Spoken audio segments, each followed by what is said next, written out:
Boa noite, Rogério. O que você fez aí nas últimas horas, né, para o Bahia dar essa mudança de comportamento dentro de campo, sendo uma equipe mais competitiva, com uma equipe que está disputando o título do Campeonato Brasileiro? Nós vimos o Bahia um pouco abaixo nos últimos 3, 4 jogos do que o Bahia apresentou na temporada. Eu queria saber o que você trabalhou com seus atletas para que o time fosse tão competitivo, ter jogado com tanta autoridade aqui na Arena Fonte Nova e ter vencido a partida. Boa noite. Eu acho que eu trabalho mais ou menos basicamente dentro das possibilidades de tempo e treinamento, mas a parte mental sempre tentando dar força para eles, né? E eu acho que o jogo do Cruzeiro, por exemplo, a gente jogou tão bem quanto hoje, até o minuto 75, quando nós nos perdemos um pouco em campo. E tem jogos que nós jogamos mal, como foi contra o Fluminense, que nós não jogamos, contra o Mirassol, acho muito pelo cansaço aquele dia, né? Então, tem jogos que a gente não conseguiu render. Hoje nós rendemos como muitos outros, mas hoje nós ganhamos. Então, né, é natural que as pessoas enxerguem, olhem de maneira diferente. Eu sempre falo que as análises dos jogos são feitas em cima do resultado, não do que é jogado de maneira geral, né? Mas hoje o time competiu bastante, eu acho que lutou para ganhar do Palmeiras hoje em dia só se for muito competitivo, porque eles não desistem do jogo nunca, né? Isso é uma coisa que a gente tem que ressaltar no jogo do Palmeiras. Eles são sempre, até o último minuto, eles estão tentando de qualquer jeito, jogo físico, jogo aéreo é forte, né?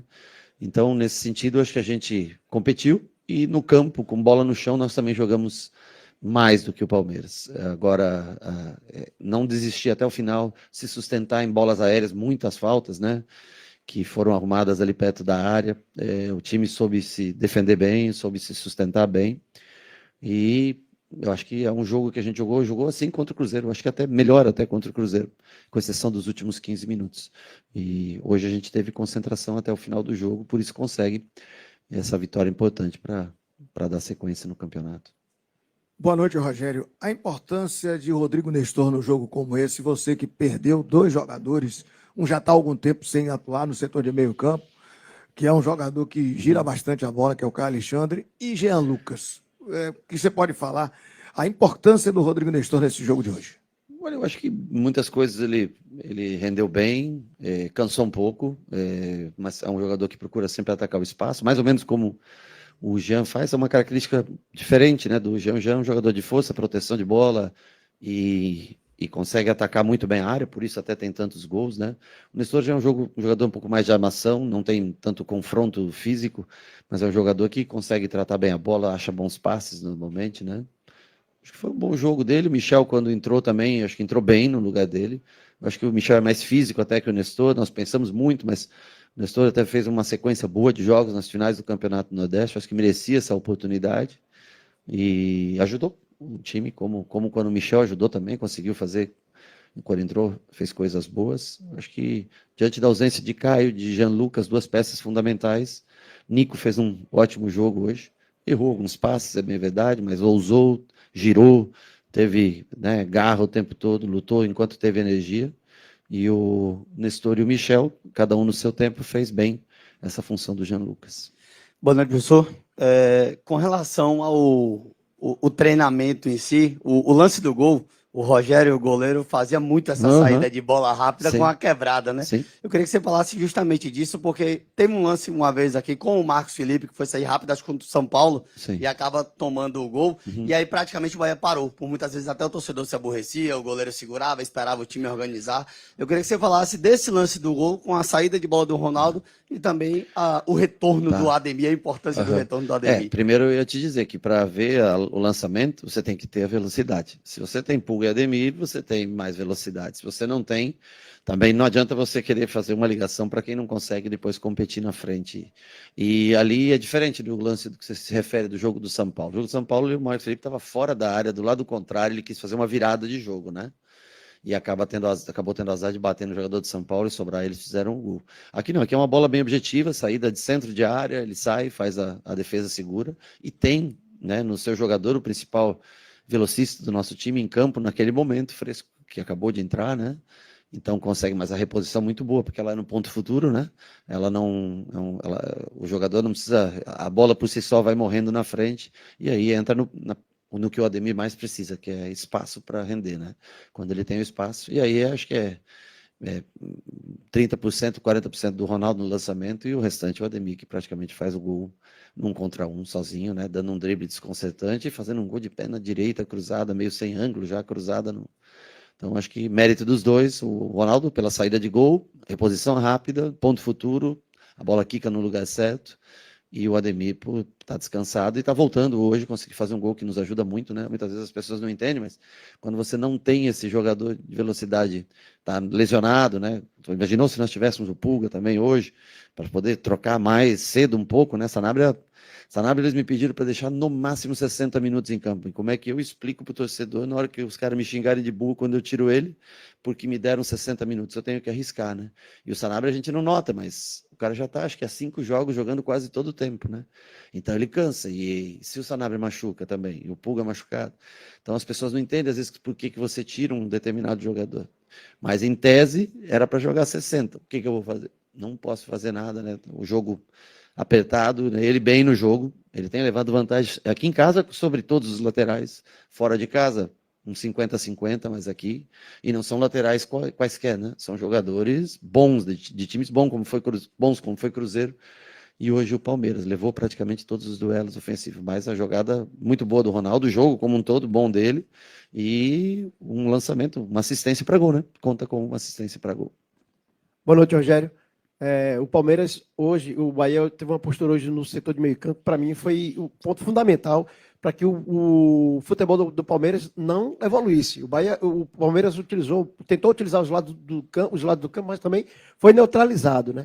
Eu queria que você falasse um pouco sobre, justamente, você já citou, mas eu queria que você falasse sobre as movimentações de Nico, né? Ele com a liberdade. Você dá essa liberdade para que ele chegue como ele tenta chegar à frente, até finalizar e fazer essa parte, essa recomposição. Para mim, hoje ele fez uma partida monstruosa, né? Juntamente com o Nestor. Eu queria que você falasse um pouco. O Nico normalmente é o nosso primeiro volante no setor defensivo. Hoje ele estava incumbido de encostar no Flaco, porque o Palmeiras vive bastante de lançamento, né? Everton, Flaco desvia, Roque na frente, e é a principal jogada que eu vejo do Palmeiras. Então hoje nós tentamos colar o Nico no Flaco e deixar os dois zagueiros para ter um pouco mais de cobertura nesse desvio pro Vitor Roque para sair na frente, né?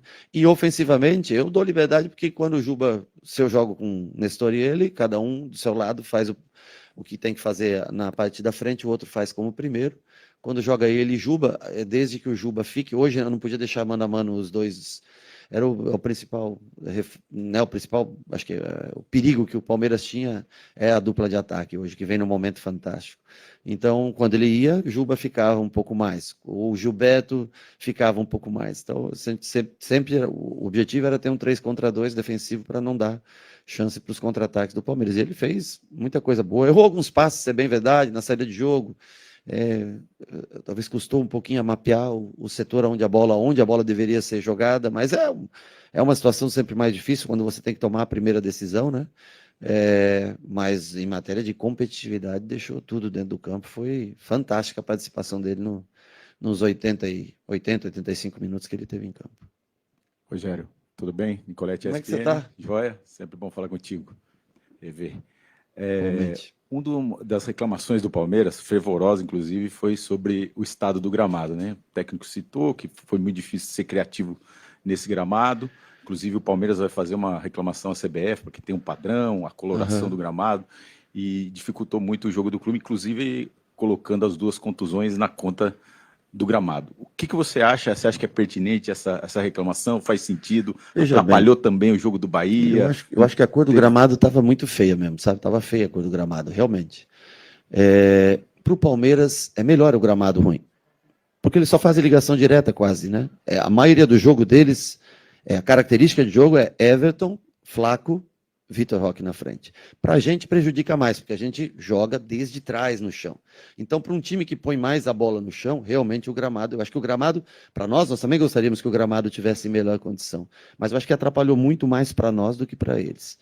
E sobre lesão, me desculpa, mas para quem joga em gramado sintético, reclamar de lesão num gramado natural, aí fica feio. E paro por aqui porque vamos valorizar a nossa vitória e não vamos esconder a derrota do adversário em cima de um campo que oferecia minimamente condição. Não é o ideal, Parabéns, realmente Rogério. concordo, tem que O cara concordar. tem Aí eu assino família. embaixo.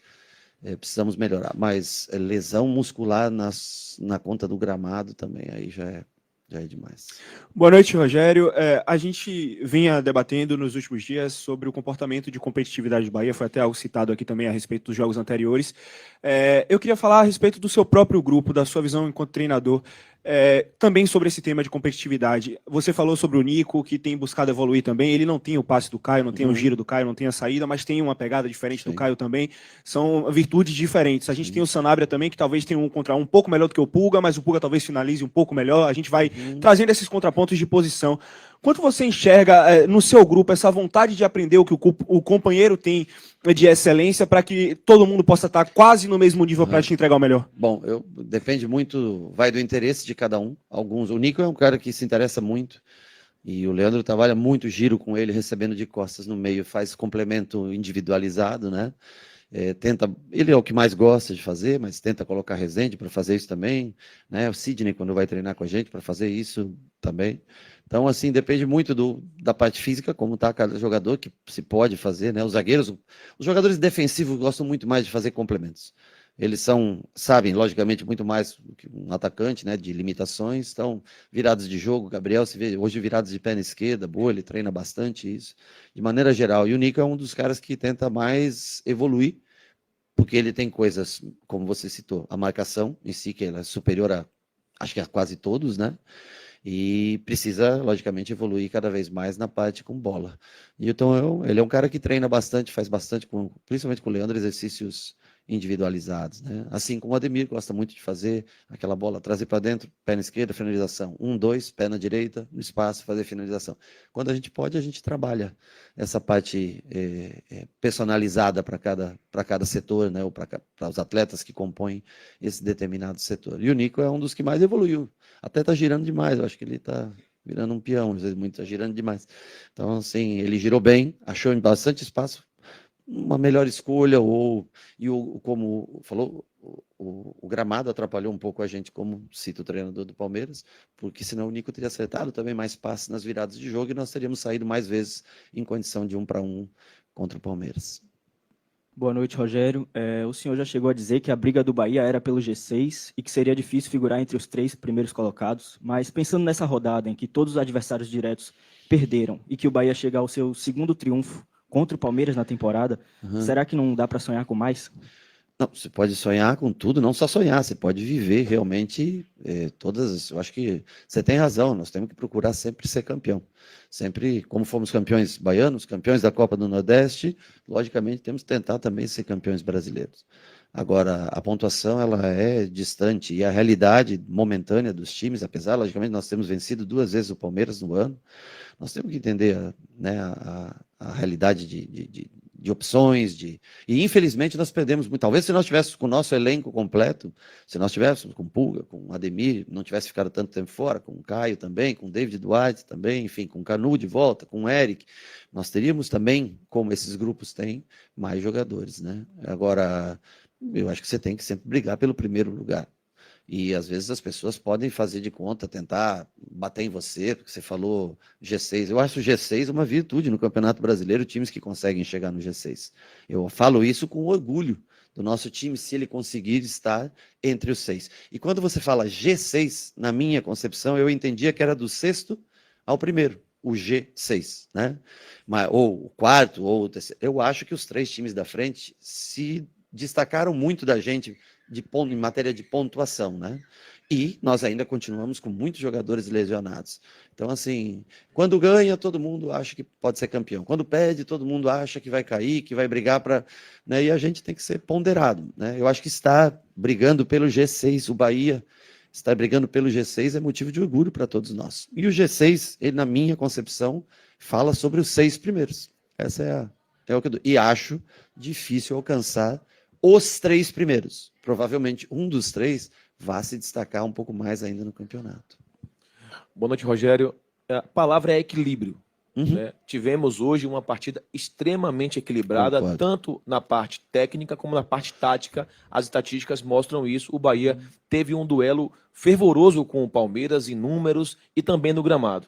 Além do gramado que ter prejudicado o futebol do Bahia, obviamente prejudicou mais o toque de bola, que o Bahia tocou menos de 200 passes no jogo. Você acha que partidas como essa, equilibradas, podem levar ao tricolor fazer jogos mais assertivos contra Botafogo e Flamengo logo em sequência e buscar resultados melhores do que vinha buscando? Eu não sei exatamente te dizer. Eu sei que se nós competirmos dessa maneira, se nós jogarmos com o desejo de vencer, se nós tivermos energia suficiente, porque é um jogo agora em 60 e poucas horas, né? E são jogos pesados, né? São jogos. O Botafogo também é um time que se caracteriza, além de qualidade técnica, pela força física dos seus jogadores. Então vamos analisar com calma, vamos ver como é que se apresentam amanhã já para trabalhar. E claro, nossa pretensão é tentar, porque o Botafogo passa a ser um duelo direto, né? 40-40, acho que eles têm saldo de gol melhor do que a gente, né? Então, 3 gols a mais? Acho que tem mais de 3 até. Acho que tem bem mais. Acho que são 12 de diferença, mais ou menos por aí. Mas, assim, independente disso, nós precisamos, é um confronto direto que vale posição. Um confronto direto que vale posição. Esperamos que a gente possa, apesar da gente, eu reconheço que a gente joga melhor em casa do que fora de casa, mas que sirva, né, como impulso, como energia, o triunfo de hoje para esse jogo contra o Botafogo já na quarta-feira. Professor Rogério, boa noite. Ícaro Caldas, plantão da bola. Queria perguntar ao senhor, esse duelo tático que houve hoje entre o senhor e o Abel Ferreira, na sua primeira fase de construção, o senhor fazia um 3-4-3 com o Nico recuado, e o Palmeiras marcava no bloco alto no 4-3-3. Só que durante ainda o primeiro tempo, o Palmeiras saiu do 4-3-3 e passou a marcar no 4-4-2. E na sua saída de bola, na saída de bola do Palmeiras, o senhor fazia um 3-2-3-2 com os seus pontas na frente e o William José fechando, marcando o volante adversário. Uhum. E o Palmeiras, em organização ofensiva, fazia um 3-1-6 e acabava o Bahia em bloco baixo com o Kaique recuando, fazendo um 5-4-1. Queria que o senhor explicasse, por favor, taticamente, esse duelo tático.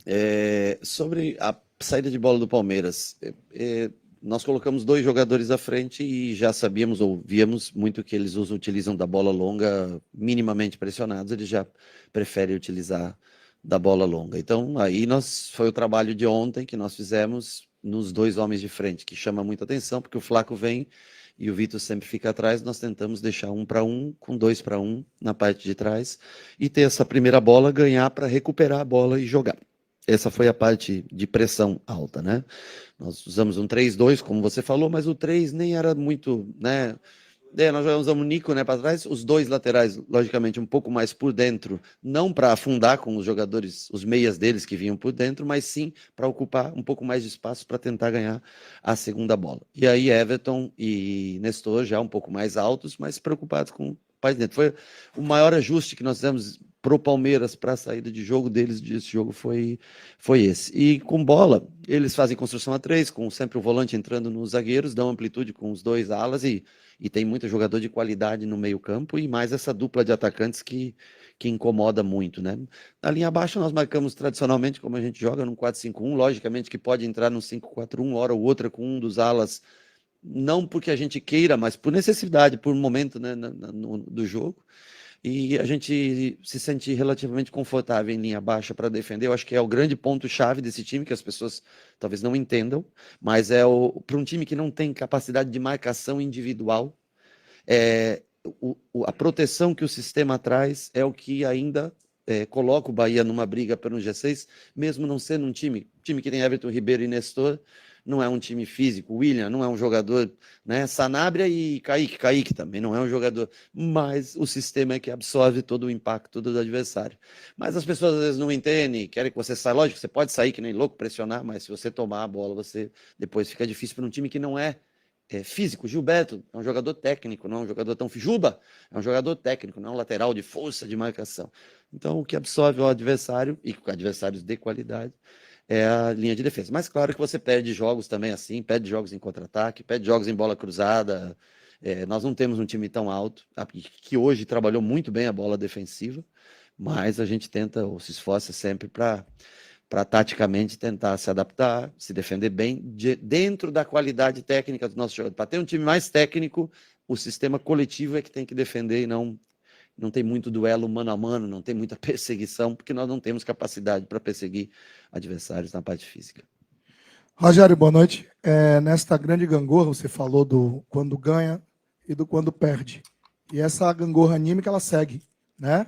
Entre o maravilhoso e o miserável. Como fazer pro Bahia, principalmente fora de casa, não necessariamente ser maravilhoso, mas ser tão competitivo quanto ele é competitivo na Fonte Nova. Você saiu de um jogo muito bom, de um resultado muito ruim contra o Cruzeiro, mas de um jogo muito bom. Concordo. E aí você vai para um jogo contra um Vasco em que a gente não conseguiu, e aí quem achar ruim acha, a gente mesmo, não conseguiu dominar, trocar passes, se posicionar, fazer o que o Bahia sempre fez. Não precisa fazer o que o Caio faz, o que o Everton faz, mas fazer o que ele sempre fez. Trocar passe, se posicionar, um companheiro encontrar o outro. Contra o Vasco não existiu. Aí vem aquela grande expectativa. Será que hoje é o do Cruzeiro, ou é o do Vasco, ou é o do tal YXZ? Aí o Bahia faz um grande jogo novamente, hoje com o resultado. Como continuar nessa gangorra, mas corrigir cada vez mais as distâncias, já que quarta é fora de casa contra um grande adversário. Você citou 3 times, né? Você citou nosso jogo contra o Cruzeiro, nosso jogo contra o Vasco e o jogo de hoje, né? Contra o Cruzeiro, concordo, fizemos um grande jogo, tivemos um resultado ruim, em 15 minutos acabamos perdendo o jogo. Eu acho que nós jogamos mais que o Cruzeiro, e o Cruzeiro colocou 3 atacantes rápidos de velocidade e conseguiu, e por falta de atenção nossa também, conseguiu vencer. O jogo contra o Vasco, que você se refere, eu concordo, nós não fizemos um grande jogo. Até o minuto da expulsão, quantas chances de gol o Vasco tinha tido naquele momento? Um escanteio que desvia no primeiro pau, e a bola bate na trave, sem ângulo praticamente, bate na trave. De resto, o Vasco teve a bola e não atacou, não conseguiu fazer até o lance da expulsão, o Vasco não conseguiu agredir a gente. Nós não fizemos muito, concordo com você, mas marcamos bem pressão, marcamos bem uma saída de bola que ocasionou o gol do Sanabria, e acho que 5 minutos depois, eu não lembro exatamente quanto, mas teve a expulsão do Jean Lucas. Eu acho que se você fosse para analisar todos os lances de expulsão daquele jogo, tinha que ter muito mais gente, então, seguindo aquele critério para sair do jogo. E aí nós tentamos e não suportamos, fizemos um 5-3-1, como o Atlético Mineiro fez ontem, por exemplo, contra o Mirassol, que eu acredito que vocês tenham assistido o jogo, e nós, infelizmente, numa bola cruzada que desvia no Sanabria, e o Rezende faz, em vez de talvez tirar a bola pelo pé esquerdo, justamente o pé bom dele, faz a proteção, e o Coutinho infiltra, saindo do meio campo, e faz o gol. E ali, eu acho que muda bastante o jogo. Jogar contra o Vasco lá não é fácil. São Januário. Você dizer que você vai ter a bola, mandar no jogo contra o Vasco lá, acho difícil. Acho que uma grande prova está o Cruzeiro ontem. Foi enfrentar o Vasco que todos diziam como um time fraco e tudo, e ganhou do segundo colocado, terceiro colocado, não sei, do Campeonato Brasileiro. Então é difícil jogar contra o Vasco para todo mundo lá. Muitos vão lá e vão perder. Nós estávamos vencendo sem ter sofrido absolutamente nada. Mas eu entendo, o resultado acumulado a outros resultados gera muitas críticas, né? O que eu falo para você da gangorra, nem tão lá em cima, nem tão lá embaixo, é ter o equilíbrio. A gente também tem o equilíbrio, né? Eu aqui não acho que está tudo perfeito porque nós ganhamos do Palmeiras, mas eu também não posso. Esse é o elenco que nós temos, não há mais contratações, esses jogadores têm feito o seu melhor. Alguns, às vezes, num dia não está num dia tão bom, o outro pode ser que tenha um pouquinho mais, às vezes, um ou outro de luta, outro de parte técnica, de melhora, eu numa visão de como fazer as coisas, né? Mas engraçado que o Cruzeiro foi lá e perdeu de 2-0 para o Vasco, jogando 11 contra 11. E nós estávamos vencendo esse mesmo Vasco, que nós trocamos poucos passes, não tivemos tanto a bola, mas em momento algum eles incomodaram. Aí depois nós botamos, por que nós colocamos uma linha de 3 contra o Vasco? Porque o ponto forte deles são os cruzamentos para defender na área. Eles têm o melhor cabeceador, talvez, ou um dos melhores, que é o Vergete, no jogo aéreo, né? E a bola desvia no Sanabria, ela quica na área, a gente faz proteção, entra um homem a mais na área, a gente sofre o gol. Então, assim, eu acho que nós não fizemos um jogo vexatório contra o Vasco. Nós jogamos um 10 contra 11, num campo adversário, que é de difícil trabalhar de maneira difícil, né? Nós fizemos opções para aquele jogo, e hoje, mesma coisa, nós enfrentamos um adversário que provavelmente possa ser campeão da Libertadores e possa ser campeão brasileiro, está na luta iminente, isso está 1,2 aí de diferença e classificado para uma semifinal, e lutamos assim no mais alto nível. Eu sei que Eu sei que gera muita frustração, e para a gente também gera, as derrotas geram frustração. Mas não adianta você ficar gritando, batendo, xingando, ofendendo todo mundo, porque, não você, eu estou falando as pessoas, numa maneira geral, né? Porque perdeu o jogo, porque esses caras têm que se reequilibrar, têm que voltar ao campo de jogo e têm que competir novamente. Vitórias e derrotas, triunfos e derrotas, fracassos e sucessos vão acontecer. Copa do Brasil, claro que a gente lamenta muito ter saído da Copa do Brasil, porque é o ano que não tem Flamengo e Palmeiras, eu sei disso, mas pegou o momento do melhor Fluminense do ano, com nenhum jogador lesionado, e pegou o momento nosso pior momento do ano, com vários jogadores lesionados. Não joga, mas é difícil jogar contra o Fluminense. O Fluminense acho que jogou em casa hoje. Contra quem? Quanto foi? Acontece, tá entendendo? Mas você vai dizer, mas o Lanús foi lá e conseguiu empatar. Mas é do futebol. É um grupo jovem, jogadores jovens. A maioria dos jogadores que vem aqui são jogadores jovens para ter uma projeção para o futuro. E nós temos que tentar sempre encontrar equilíbrio. Encontrar equilíbrio no jogador mais jovem é mais difícil, né? Então, eu acho que fizemos o nosso melhor hoje, conseguimos um resultado fantástico. Contra o Cruzeiro, fizemos o nosso melhor, infelizmente perdemos. E contra o Vasco, jogamos um pouco abaixo, mas mesmo jogando um pouco abaixo, em 11 contra 11, o Vasco não teve uma oportunidade de gol enquanto estivemos em pé de igualdade. Se você permitir, Claro que sim. já que você tocou no assunto de Fluminense e outros tais, quantas vezes você em campo, com -1, seu time com -1, você e os seus companheiros deram algo mais e conseguiram o resultado? Sim, muitas. E muitas também nós Falta demos um algo pouco mais disso e pros não seus conseguimos. jogadores? Não é que falta um pouco disso. Eles são jovens, muitos são jovens. O Sanabria, por exemplo, ele não compreende ainda totalmente o modelo de jogo. Se você me disser, pô, ele está fazendo jogos excepcionais, 1 contra 1 dele é fantástico. Passa por lateral do Cruzeiro, passa pelo lateral não tem lateral que ele quase não passe, né? Mas ele ainda precisa entender um pouco do modelo tático. Se eu, por exemplo, faço um 4-4-1, com o Sanabria de um lado, quem que vai ser o do outro? Naquele momento do jogo, se fosse para fazer uma substituição só. Então, assim, ele ainda não entende tudo o que a gente faz. E ele entendendo, com o Ademir, com o Pulga, que já entende, com o Kaique, que compreende, às vezes cansa um pouquinho, não faz, vai ajudar a gente no futuro. Mas a única coisa que eu digo para vocês, não há céu e inferno. Hoje aqui nós não vamos vir aqui bater de frente, porque não. Acho que tem que se manter equilíbrio, esse mesmo equilíbrio tem que se manter em campo. Podemos sim, cada vez dar um pouco mais dentro de campo, podemos também receber o apoio cada vez mais, para que em conjunto a gente possa chegar mais longe. Boa noite. Beleza, daqui a pouquinho a gente vai ter aqui a